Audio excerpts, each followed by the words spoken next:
हाँ भाइयों, जब किसी का बुरा समय आता है या कुछ बुरा होना होता है तो वो चाह करके भी उसकी बुद्धि जो है वो खराब हो जाती है। उसे कोई कितना भी समझा ले कि ये तेरे हित में नहीं है या ये तेरे लिए अच्छा नहीं है, लेकिन वो बात को नहीं मानता। तो फिर क्या कहावत आती वहां पे, विनाश काले विपरीत बुद्धि। कि जब किसी का विनाश होना होता है ना, तो उसका फिर कितना भी कोई समझा ले कोई असर नहीं होता। तो आज का मेरा टॉपिक यही है। तो इससे पहले आप मेरे चैनल को लाइक करिए, सब्सक्राइब करिए, शेयर करिए और कमेंट्स बॉक्स में लिख के बताइए कि ये चर्चा आपको कैसी लगी। देखो, हम सब परमात्मा के बंदे हैं और सब अपने धरती पर जो आए हैं तो अपना अपना कर्म करने आए हैं। कुछ अपने कर्मों का फल लेके आए हैं साथ में, कुछ अच्छा और कुछ बुरा। उसके बावजूद भी अपने आप को ना देख के जब हम औरों में झांकना शुरू कर देते हैं, वो क्या खा रहा है, वो क्या पहन रहा है, उसकी तरक्की ऐसे कैसे हो गई, उसकी बहू इतनी अच्छी कैसे निकल गई, मेरी बेटी को मेरा घर अच्छा क्यों नहीं मिला, मेरा मकान छोटा क्यों है, उसका मकान होता है ना, घर के अंदर सब चलता है। तो ये चीजें करने से आप क्या करते हो, विनाश की ओर जाते हो। क्यों? आप देखो, समझो विनाश कैसे होता है कि क्या होता है, आप अपने आप को देख नहीं रहे, हमें कैसे खाना है, कैसे कमाना है, कैसे रहना है, अपने बच्चों को कैसे रखना है, ये छोड़ के हम औरों में झांकना शुरू कर देते हैं। तो उससे क्या होता है भाई, आप तो समय बर्बाद हो ही रहा है एक तो, क्योंकि आजकल मनुष्य के पास जीवन है कितना, भाई सबको पता है जीवन है कितना। वो पुराना युग था जो 200 साल तक जी गया, कोई 5 साल तक जी गया, या कोई 125 साल का मरा, 150 साल का मरा। अब नहीं है, अब तो कुछ जीवन नहीं है किसी के पास, क्षण भर का किसी को पता नहीं। उसमें आप क्या काम कर रहे हो, अपना आपा संभाल नहीं रहे और वो की तांग झांक में लगे पड़े हो कि वो तरक्की कैसे कर गया, वो अच्छा खाना कैसे खा रहा है, उसके पास कार गाड़ी क्यों है, मेरे पास छोटा मकान। संतोष रखो, संतोष। जब आप ये सब चीजें परमात्मा पे छोड़ दोगे और अपने कर्म अच्छे करते रहोगे तो परमात्मा आपको इससे अच्छा देगा। अब चलो इसको, इसी बात को हमें महाभारत से ले लेते हैं। महाभारत में क्या हुआ था, एक था पांडवों का, एक है कौरवों का। ठीक है, ये दो गृहस्थियां थी अलग अलग। कौरव 5, वो पांडव 5 और कौरव 100। क्या कहानी थी, उसका हिस्सा मारना। भाई, पांडवों का हिस्सा लेना चाहते थे कौरव लोग। अब उसके लिए परमात्मा भी उतर के आए। किशन जी को सबको पता है कि वो देवदूत बन के भी गए, सुलह करवाने भी गए, लेकिन दुर्योधन अहंकार में, उसको जितना उसके पास था उसके अंदर उसको अपने आप में ना वो नहीं था, संतोष नहीं था। अपना तो अपना रखना है, सामने वाले का भी समेटना है। सब कुछ जतन कर लिए किशन जी ने, मतलब सब लोग इतना दे दो नहीं, तो इतना दे दो नहीं, 5 गांव दे दो नहीं, कुछ भी देने को तैयार हुआ। इतना एक सुई बराबर भी नहीं दूंगा, उसने इतना बोल दिया। फिर नतीजा सबने देखा, सबने देखा नतीजा क्या हुआ, कुल का कुल खत्म हुआ और इतना रत्ती अपने साथ लेके नहीं गया। तो क्या हुआ, उसको सबने समझाया, सबने समझाया उसको, लेकिन अहंकार। तो उसको समझ में, परमात्मा भी आके समझा रहे तो समझ में नहीं आ रही बात। यही हमारे जीवन में हमें हर पल समझना पड़ता है कि हमें कैसे जीना है। किसी की चीजों को लेकर के, किसी के हिस्से बाट को लेकर के, किसी पे बुरी नजर रख करके क्या हम सफल हो पाएंगे?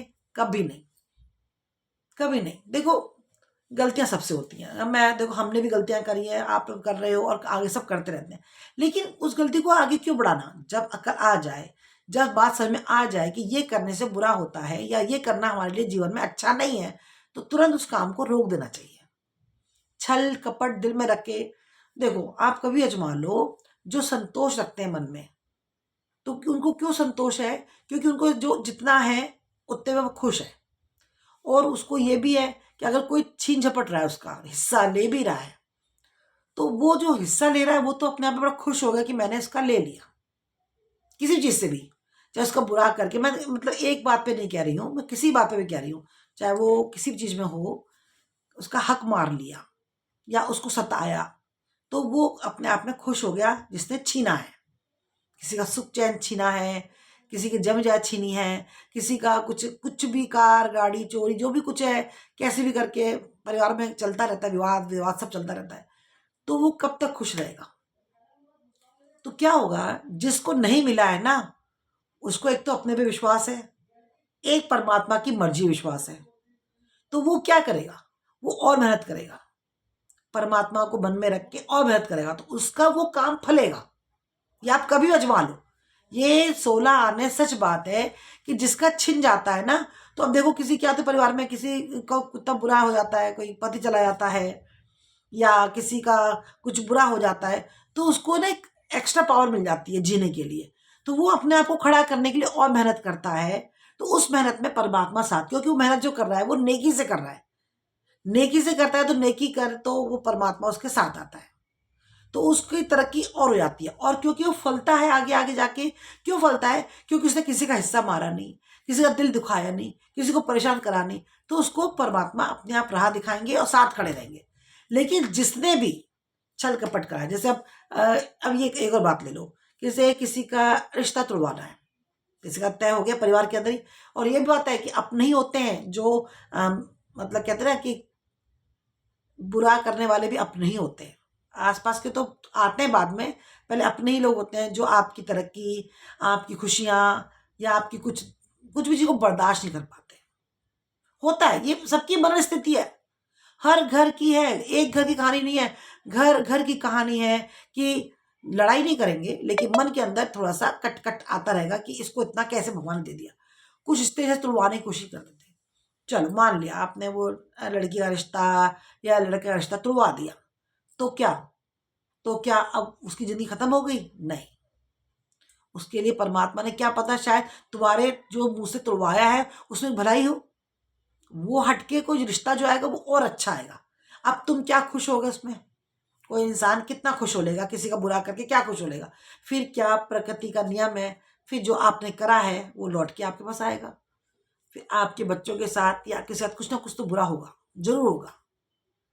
ये डेली हर घर में चलता रहता है, समाज में चलता रहता है, आसपास हमारे सब होता रहता है, और सबको मालूम है कि कोई जैसा करता है बुरा उसके साथ वैसा तुरंत हो जाता है, या कुछ दिन के बाद उसको उसका सबक मिल जाता है। लेकिन क्या करे इस मन का, ये मन बड़ा गंदा है। मन जो है ना, सब कुछ अच्छी अच्छी मीठी वाणी बोलता है, अच्छा अच्छा बोलता भी है, लेकिन फिर भी यूं कर लेता है। उसको इतना क्यों दिया भगवान ने? मैं भी तो सुबह से घंटी बजाता हूँ, या मैं भी तो पूजा पाठ इतना करता हूँ, उसके पास इतना कैसे? यूं माथे पे त्योरी आई जाती है, या उसका कुछ बटने काम आता है तो उसको कम, मुझे ज्यादा।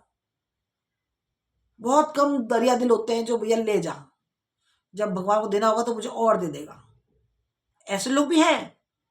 तो उनका नतीजा भी सामने है। उन्हें परमात्मा इतना मांगते हैं, वो अपने आप बिना मांगे, बिन मांगे मोती मिले, मांगे मिले ना भीख, उन्हें खूब दे रहा है परमात्मा। अब जो जिसने जिसका नियत से लिया है, फिर वो परेशानी में रहता है, हमेशा हमेशा परेशानी में रहता है। तो क्या करना चाहिए भैया? करना यही चाहिए, संतोष रखो मन में, संतोष जिसे कहते हैं ना, शांत रखो मन को, मन मन मन को ही कंट्रोल करना जरूरी है। ये मन ही तो है जो सारी फसाद की जड़ है। अब समझ में ये नहीं आता कि हम धरती पे जब आए हैं, ये किसी को नहीं पता हम कितने वक्त के लिए आए हैं, उसमें हम ये इतना दंड फंद करेंगे तो हम क्या करेंगे, क्या कर लेंगे? इतनी सी सांस है जो एक चुटकी में चली जाएगी। अब कर लो इस शरीर का, इस शरीर के लिए कर रहे थे ना, इसी को पूजने के लिए, आप इस शरीर को पूजने के लिए दुनिया भर के कर्म कर रहे थे। अब क्या हुआ? आपको तो खुद ही नहीं पता मेरे शरीर का, कि कीड़े खाएंगे कि मकोड़े खाएंगे, मैं कहाँ पड़ा हूँगा, कि धरती पे होऊंगा, कि नाली में होऊंगा, कि आग के अंदर जाऊंगा, क्या खुद नहीं पता अपने बारे में? तो फिर इतना अहंकार लेके क्या जीना?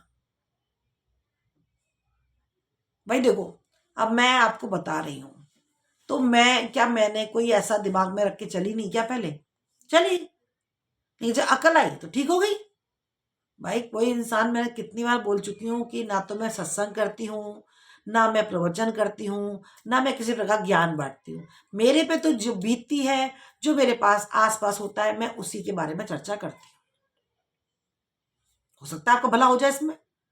अब हम बचपन से बड़े हुए, कोई माँ बाप नहीं सिखाते किसी को बुरा काम करना, हमने सीखा भी नहीं। समय आया जैसे आया, हम हर समय अपने हिसाब से चलते रहे चलते रहे चलते रहे। बुरा लगा तो बोला भी, किसी ने कुछ नहीं दिया तो मुंह बनाया भी, लेकिन अब अकल आ गई अकल की भाई छीनने से खुशियां कभी नहीं मिलने वाली। परमात्मा आपकी झोली में खुशियां देगा तो आप उसे समेट भी नहीं पाओगे। ये आप बीती है, मैं हर बार कहती हूँ मेरी आप बीती है। जब परमात्मा आपको खुशियां देगा ना तो आप उसे समेट भी नहीं पाओगे। लेकिन भरोसा रखना पड़ेगा ऊपर वाले पे। किसी और पे भरोसा लेके खुशियां मांगने से आपको खुशियां कभी नहीं मिलने वाली। दूसरी मिलेगी आपके मन में संतोष जब आएगा, आपका मन संतोष रहेगा कि भैया बस जो अगर देना होगा ऊपर वाले को तो वही देगा, ये सब क्या देंगे मुझे, वही देने वाला है, वही करने वाला है, वही हमें अपनी कृपा बरसाने वाला है। ये मन में बात आ जाएगी तो भी आप खुश रहोगे। क्यों मांगना, क्यों मांगना। अभी ये किसी बात को एक और कहानी जो आप सबको पता ही है, ये तो महाभारत की होगी। सुदामा को ही देख लो, मित्र थे उनके, वो सब कुछ था उनके पास, लेकिन ये मांगने कभी नहीं गए, कभी मांगने नहीं गए। इनकी पत्नी बोलती रही खाने के टोटे पड़ रहे हैं, बच्चे भूखे सो रहे हैं, आप जाओ लेके आओ, अपने अपने दोस्त से कहो वो देंगे देंगे। ये गए लेकिन वहां भी नहीं मांगा। पर वो परमात्मा है, जब तक नहीं गए पहुंच गए तो भी नहीं मांगा। आप किशन जी ने उनका खूब आवभगत भी करा, खूब उनको अपने बराबर बिठाया, सब कुछ करा और पूछा घर में सब कुशल मंगा रहे तो ये बोलते रहे हाँ कि भाभी ने कुछ भेजा है खाने के लिए, तो वही उन्होंने कहा कि छुपाने लगे। लेकिन कृष्ण जी तो परमात्मा है, वो तो जानते थे कि ये किस उससे आए हैं और खुद नहीं आए हैं, इनकी पत्नी ने बोला है लेकिन फिर भी मतलब छल कपट के बिना मेरे दरवाजे पे आए हैं। उनको चावल ले लिए, एक मुट्ठी चावल खाई तो एक लोग, दूसरा चावल खाया तो दूसरा लोग, तीसरे में एकदम रुक्मणी ने हाथ पकड़ लिया। आप क्या कर रहे हो परमात्मा, ऐसे हैं परमात्मा। जब चले गए सुदामा तो लंगोटी में गए वहां से, और तब भी उनके मन में कुछ नहीं आया कि क्यों नहीं दिया कृष्ण जी, क्योंकि वो अपने मतलब कहते हैं दोस्त से मिलने गए थे। उनकी पत्नी ने कितना भी सिखाया, सबने बोला, लेकिन वो उस मन से नहीं गए थे कि मैं उनसे मांग के कुछ लाऊं। उनका यही था कि जैसा परमात्मा रखे ऐसा रह लूंगा। वो वहां से लंगोटी में ही निकले बाहर, लेकिन जब अपने घर पहुंचे तो क्या देखा, आप सबको पता है, महल के महल खड़े हुए हैं। वो अपने घर को, झोपड़ी को बचा भी नहीं पाए। क्यों? क्योंकि जब आप सब पे मांगोगे ना दुनिया के पास जाके तो वो नहीं देंगे आपको, वो आपसे उल्टा छीनने की कोशिश करेंगे। आपकी थोड़ी सी मुस्कुराहट चेहरे पे आएगी ना, वो भी छीनने की कोशिश करेंगे, नजर लगाएंगे, कुछ और बोलेंगे, कुछ और करेंगे। वो करेंगे जरूर करेंगे। तो क्या है कि इस तरह से आप अपने मन को अगर साफ रखते हैं और अच्छा करते हैं किसी का, तो आपके साथ परमात्मा हमेशा अच्छा करता है। आप किसी का बुरा करोगे तो आपका हमेशा बुरा होगा। इसीलिए कहते हैं ना कि जब कुछ बुरा होना होता है उससे पहले आपकी जो मति है वो खराब कर देता है परमात्मा। तो उस मति पर ध्यान दो, उस मति पे ध्यान दो। आज की चर्चा में यही समाप्त करती हूँ। या आपको मेरी चर्चा कैसी लगी इस बारे में जरूर बताइएगा, क्योंकि मुझे अच्छा लगेगा कि मैंने क्या करा है क्या नहीं करा है, इस बारे में जो मेरे शब्द हैं वो आपके तक पहुँचे नहीं पहुँचे, जो मेरे भाव हैं वो आप तक पहुँचे नहीं पहुँचे, ये मुझे जिज्ञासा रहती है जानने की, जिससे और अच्छा करने की कोशिश करूँ मैं। तो प्लीज़ मेरे चैनल को लाइक करिए, सब्सक्राइब करिए, शेयर करिए और कमेंट्स बॉक्स में लिख के जरूर बताइएगा कि ये चर्चा आपको मेरी कैसी लगी। जय श्री कृष्णा, नमस्ते।